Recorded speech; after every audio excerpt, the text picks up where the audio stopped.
અમીરગઢની વાત કરીએ તો ધરતીપુત્રો વાવણી કરે ને પાક તૈયાર થાય અને લેવાનો વારો આવે અને કમોસમી વરસાદ પડવાનું શરૂ થતાં ધરતીપુત્રની કમર તોડી નાખી.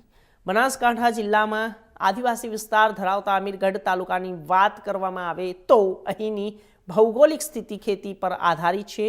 ત્યારે ઉનાળુ વાવણી બાદ પાક તૈયાર થયો અને કમોસમી વરસાદ પડવાથી ખેડૂતોને લાખોનું નુકસાન વેઠવું પડ્યું હતું, જેમાં પણ ઓછું હોય તે પણ સતત વરસાદી માહોલ રહેતા ખેડૂતો વાવણી કરી શક્યા ન હતા અને ખેડૂતોએ વાવણી કરી અને પાક લેવાની તૈયારીઓ વચ્ચે પુનઃ વરસાદી માહોલ સર્જાયો છે, જેથી ખેડૂતોના ખેતરોમાં લહેરાતો કપાસ, મગફળી, વરિયાળી, શાકભાજી જેવા પાકો બગડવાની સ્થિતિ સર્જાઈ અને હવામાન વિભાગ દ્વારા વરસાદની આગાહી કરવામાં આવી હતી. બટાકાનું બિયારણ લાવી વાવણીની તૈયારીઓ કરતા ખેડૂતોમાં ચિંતા વધી.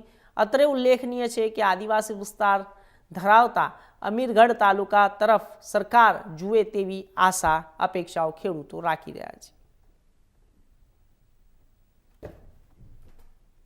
અત્યારે ખેડૂતોની અને અત્યારે બટાકાનું, ઘઉંનું બધાનું વાવેતરનો સમય થઈ ગયો છે. બટાકાના મોંઘા ભાવના બિયારણો 1600, 1700, 2000 રૂપિયાના એક 50 કિલોના કટ્ટાના બિયારણના ભાવના કટ્ટા જે બિયારણ ખેડૂત લઈને આવે છે એ અત્યારે બધાના ઘરે ખેતરમાં પડેલો છે. અને અત્યારે વરસાદ ચાલુ થઈ ગયો, ખેડૂતો વાવી નથી શકતા, નથી ખેતર તૈયાર કરી શકતા. હવે એ મોંઘા ભાવનું બિયારણ એ વાવે છે તોય નુકસાનમાં જાય છે, નથી વાવતા તો બી બિયારણ ઘરે આવેલું ખાતર આવી ગયા છે બધાના, એ નુકસાન જઈ રહ્યું છે. તો સરકારશ્રીને થોડીક અપીલ એવી છે કે થોડુંક આ વસ્તુ ઉપર ધ્યાન કેન્દ્રિત કરે, બની શકે એટલો સહાય અને મદદના ભાવે ખેડૂતોને ટેકો થોડોક જાહેર કરે, એ અમારી થોડીક અપીલ. અત્યારે અમે ખેતી કરી રહ્યા છીએ તો ખેતીની અંદર ઉનાળુ પાક અમે મગફળી કરેલો હતો, જેમાં સતત વરસાદના કારણે કંઈ હાથમાં આવ્યું નથી. બધું વરસાદમાં ધૂળ ધાણીને વાહ પાણી થઈ ગયા. ખેડૂત કંઈ પણ 1 રૂપિયો પણ ઘરે લઈ જઈ શક્યો નથી. એના પછી સમય આવે ચોમાસું વાવેતરનો.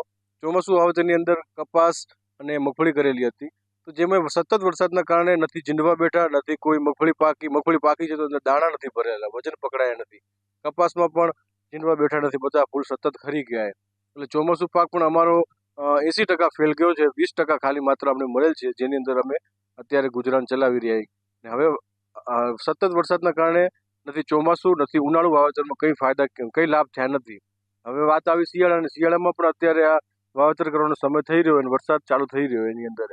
એટલે આ અનિશ્ચિત વાતાવરણના કારણે, વરસાદના કારણે કંઈ મળતું નથી ને એમાં સરકારનો પણ કંઈ દોષ નથી. ભલે પણ સરકાર સહાય આપે તો અમારે ઘર ગુજરાન ખાવા જેવા અમે ખેડૂતો પગભર થઈ શકીએ એમ.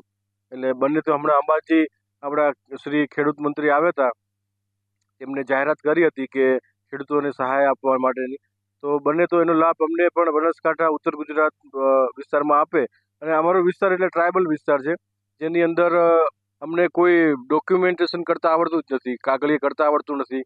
અને એની પ્રોસેસ એટલી લેન્થી કે એ પ્રોસેસમાં પહોંચતા તો લગભગ થાકી જઈ રહ્યા, પેણે થાકી જાય, કાગળ થાકી જાય, અમે થાકી જઈ રહ્યા. સરકાર જોડે થોડુંક ઇઝી બનાવે અને સરળ પૈસાનું પ્રક્રિયા બનાવે અને સરળ રીતે ખેડૂત સુધી પૈસા પહોંચી જાય તો એનો ખૂબ આનંદ થાય. તો સરકાર શ્રી આનો ધ્યાન રાખીને એની પ્રક્રિયા સરળ બનાવે એના માટે વિનંતી, અને જે તે ફાળો અમને યોગદાન આપે તો એના માટે અરજી એક સરકાર